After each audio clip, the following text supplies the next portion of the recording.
is, why am I meditating? What is my motivation? Many people can have many motivations. Person says, well, I have, headaches, or I have anxiety, or I meditate for stress, or I meditate, I don't know why, but it calls me in some way. It could be so many different reasons or non-reasons, understandings or non-understandings that we might have. But it's good to also review, what is the picture? What is the connection? For me, it's been so important. Sometimes people have said, these teachings of the great Shaiva-Siddha masters are so high. How could it be possible for a person living a life in this world to actually make use of these teachings? Don't they belong only in the hands of a few rare individuals in each generation? And this is something that I've strongly wanted to counteract, this understanding, to say, yes, at the same time, the sublime, esoteric, high, extraordinary, mystical teachings of the great Siddha masters are magnificent in their vantage point and perspective on the totality of life. But they came accompanied by practical, utilitarian, absolutely accessible methodologies of practice, by means of which what seems inaccessible, unattainable, too distant, too high, somehow separate from life as it is ordinarily lived, impossible to somehow combine with the joys and challenges of our daily life in the world, through the practicalities of true and authentic practice. These two things can not just coexist, but mutually support each other.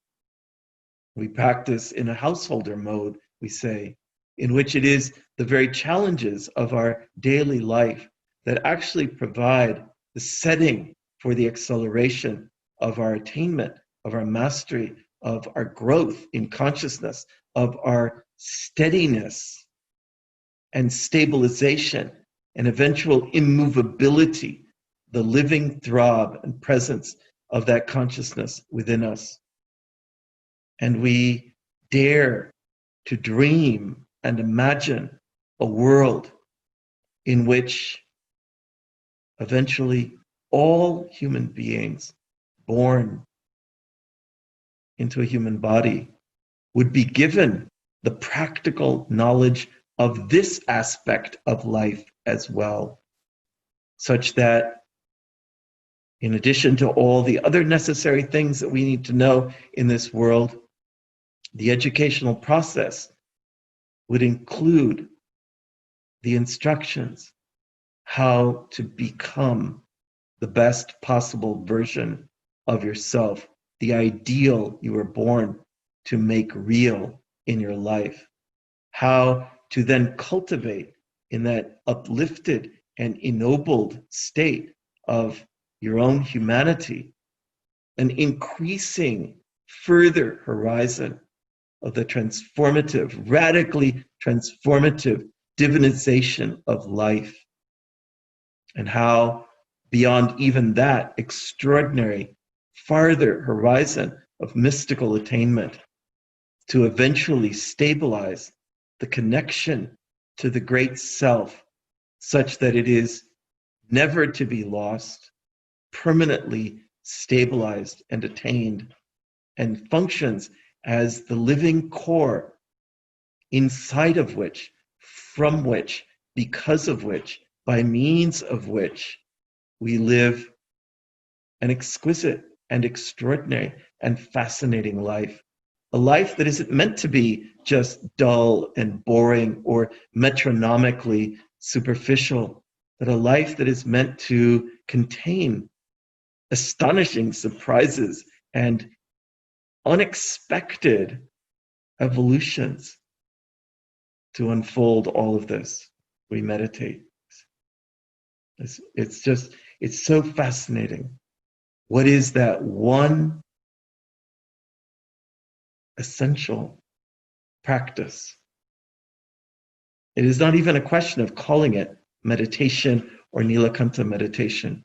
The one essential, necessary practice of life says, open to the deepest pulse within.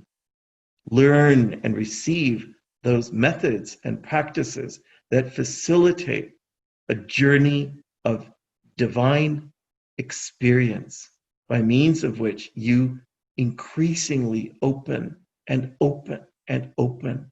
You merge with the pulse of life. You melt into it. You yield blissfully into its wholeness.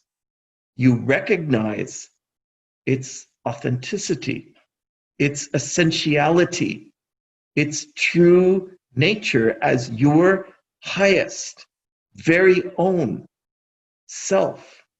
It is not something foreign, distant, different, but rather indwelling, always present, mysteriously hidden, and yet inescapable once we begin our journey of daily regularity of practice.